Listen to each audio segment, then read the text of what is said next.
Hello my beautiful friends, and welcome back to our channel and today's video on how to build confidence today. So confidence feels like this big, elusive, unachievable concept where perhaps we only get to feel confident if we have a stream of validated achievements in the past, or perhaps if we know that we have the right skills for the context. But I want to bring confidence back to what it truly is at its core. Confidence is a feeling. If confidence is a feeling, it comes from our thoughts.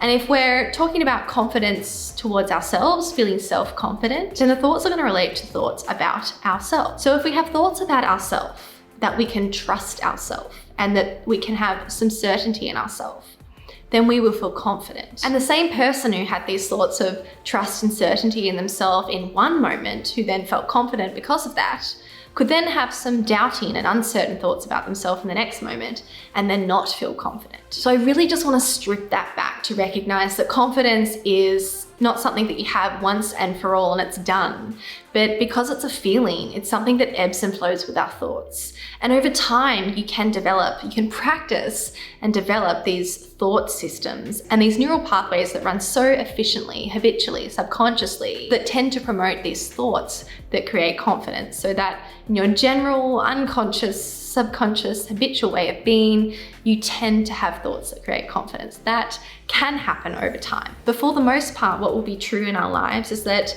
when we want to create confidence, when we want to feel confident, then we need to direct our mind consciously that way. There is no shortcut or hack for this. And in fact, the shortcut or hack is, if there is any, is actually doing this deliberate, harder, more onerous work over time to direct your mind so that you create this new programming in your mind so that those confident thoughts come more habitually for you. What I want to offer you today though is the building blocks, the way to start creating more evidence in your life that you can interpret with your thoughts to see as reasons that you can trust yourself and feel like there is certainty in yourself. This is evidence that you can start creating right now, today, over the next few hours. And if it might seem too small for you to make these small building block changes at this time, I just want to offer to you that it's not that you're doing this or doing nothing. It's not that you're creating evidence for why you can be confident in yourself, or you're just doing nothing and staying neutral. You're either creating evidence of being confident in yourself, or you're creating evidence of why you shouldn't be confident in yourself. Why in your logic, you think that you should not feel confidence in yourself. You're either making decisions and taking behaviors that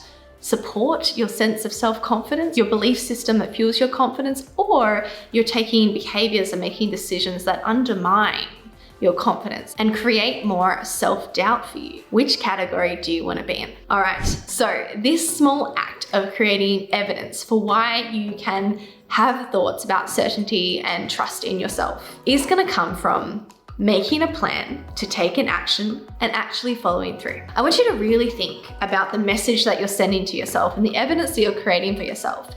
Every time you tell yourself, I'm going to do X for me or for future me, for whatever my goal is, for whatever reason, I've told myself, I promised myself, I've made a plan to do this thing, and then you don't. I want you to really think about the impact of that on your self-concept, what you think about yourself. And this becomes more easy to think about when we think about if you did that to somebody else. If you told them that you would do this thing, and then without reasoning, without negotiation, without warning, you just decided not to do it, what would you expect that person to think of you? What would you expect that person to feel towards you? How would you expect that would affect your relationship with this other person? It would likely undermine the trust in that relationship. It would likely undermine their sense of certainty in you and your reliability. It would likely undermine their feelings of confidence towards you. And this is what we're doing with ourselves when we plan to do something and then we don't. Now, it's not so much about the importance of the task. It's not so important to decide to drink a glass of water every 3 hours and the impact of whether you drink the water or not. It's not about how important it was to do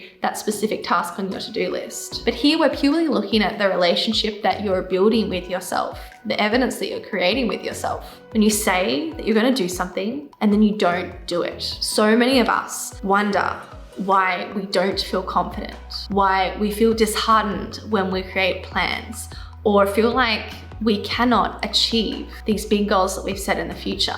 And what underlies that is this lack of self-efficacy, this lack of belief in our ability to actually do the work. Sure, there might be some doubts about the process and whether that process is effective. But what I find more than anything is that it's this lack of belief in ourselves, this lack of self-trust, this lack of certainty in ourselves, this lack of self-regard and respect, this lack of reliability that makes us doubt that we'll get the result in the end. So this week, if you want to create more confidence in your life, I simply want you to focus on when you make plans, making the decision to follow through, regardless of the result that it creates or not. Thinking about how important it is just to follow through with what you said you were going to do. Keep your plans with yourself. Keep your promises with yourself in terms of building that sense of confidence in yourself. Now, if the idea of relying on yourself, feeling confident in yourself, or just not doubting yourself, keeping promises to yourself seems so far-fetched to you, then there is so much we can do together to change your life